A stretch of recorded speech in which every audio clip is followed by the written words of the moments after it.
Magandang gabi, Pilipinas. Simulan natin ang balitaan sa apela ni dating Pangulong Rodrigo Duterte para sa kanyang pansamantalang pagpapalaya. Hindi po pinayagan ng International Criminal Court Appeals Chamber ang interim release ng dating Pangulo matapos katigan ang naunang desisyon ng pre-trial chamber na ibasura ang hiling niyang mapalaya. Ibig sabihin, mananatili po si Duterte sa detention center ng ICC sa The Hague, the Netherlands. Tinanggihan ng Appeals Chamber ang tatlong grounds sa apela ng kampo ni Duterte.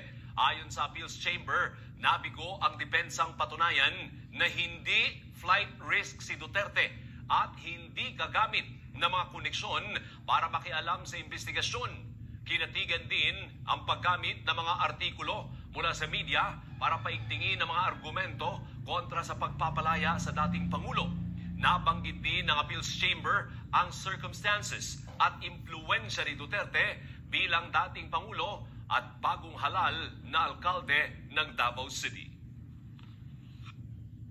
In the present case, having rejected the three grounds of appeal presented by the defense in the appeal brief, the Appeals Chambers unanimously confirms the impugned decision. This brings us to the end of the summary of the Appeals Chamber's judgment.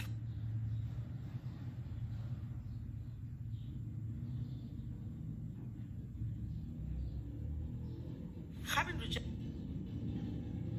Wala si Duterte sa pagbasa ng desisyon matapos pagsumite ng waiver at ipaubaya sa mga abogado niya ang pagdalo sa pagdinig. March 11, naarestuhin ang dating Pangulo sa NAIA Terminal 3 sa bisa ng ICC arrest warrant para sa crimes against humanity, kaugnay ng mga aligasyon ng malawakang pagpatay sa bansa nung drug war at maging sa Davao sa pamamagitan ng tinaguriang Davao Death Squad. Abangan po ang karagdagang detalye sa balitang ito maya-maya po lamang. Sa isang pahayag, sinabi naman ni Presidential Communications Office Under Secretary Claire Castro na iginagalang ng palasyo ang naging desisyon ng International Criminal Court na ibasura ang apela ni dating Pangulong Duterte para sa kanyang pansamantalang paglaya. Sa ibang balita, muntik matrap ang mahigit isa. Yan mga boss, hindi pinagbigyan yung interim release na request ng kampo ni dating Pangulong Rodrigo Duterte. So, ang resulta, yan, mananatili siya sa dahig. Hindi siya pinagbigyan yung kahilingan na pansamantalang paglaya.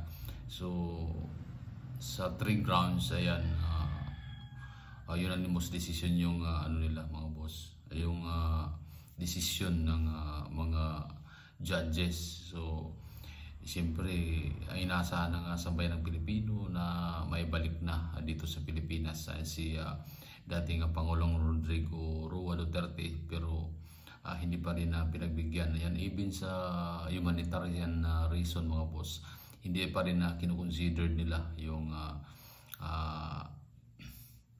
80 years old na si dating Pangulong Duterte. So ang sambayan ng Pilipino ay nalungkot dahil dito sa pangyayaring ito. So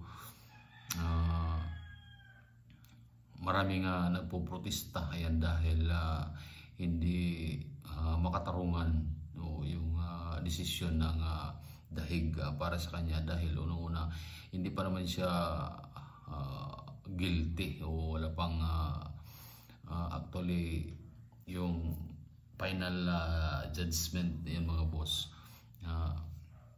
Siya ay siya ay guilty dun sa ipinail na kaso laban sa kanya.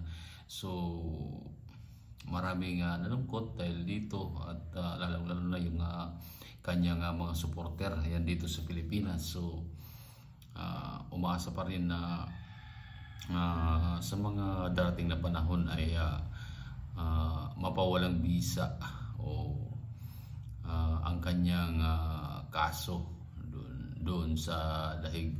Actually nakakalungkot lang kasi ang dating Pangulong Duterte ay malaki ang nagawa dito sa bansang Pilipinas. Pero kung sino pa man yung taong tinulungan niya para makabalik sa politika, ay siya rin yung nagpadala sa Netherlands, sa Dahig. So ito ay history na ng mga boss talaga. At actually believe ako doon sa dating Pangulo, dahil sabi niya, kung ikaw ay hindi mo kaya magpakamatay para sa bayan, ay huwag ka na lang magpresidente. Yun yung naalala ko na sinasabi niya dati. Kasi sabi niya, kung dapat daw pag naging presidente ka, kailangan handa ka.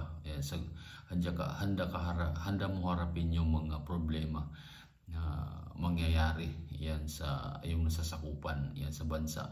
So may punto naman siya, mga boss. So, actually, kasi kung mahina kang presidente, kung weak leader ka, huwag ka na lang magpresidente. Kasi unang-una, hindi mo kayang pagdesisyonan yung mga problema na nangyayari halimbawa sa bansa. Kasi mahina ka. Kumbaga, ibig sabihin, wala kang sariling desisyon, hindi ka makapag-desisyon agad. Dapat pagdating sa mga ganyang bagay ay magaling ka o kaya mong isakripisyo yung sarili mo para sa bansa. Yun yung klase ng presidente ang dapat nating iboto pagdating sa eleksyon. So yung sacrificial, kumbaga, mga boss. So believe ako doon kay Pangulong Duterte talaga, mga boss, kasi sa administrasyon marami talaga siyang nagawa dito sa Pilipinas. Kaysa kung pagbabasihan natin yung administrasyon ngayon ay puro halos mga political persecution lang, at wala mang mga nagawang malalaking project o na pwede pakinabangan ng taong bayan dito sa bansa natin. So kayo, mga boss, meron ba kayong masasabi dito about dito sa pagkakakulong ni dating Pangulong Rodrigo Roa Duterte sa Dahig? Kung meron man, paki-comment dyan sa baba. At sa mga hindi pa natin subscriber, please subscribe at pakipindot na, mga boss, yung subscribe button dyan sa baba. Maraming salamat, mga boss, at hanggang sa muli.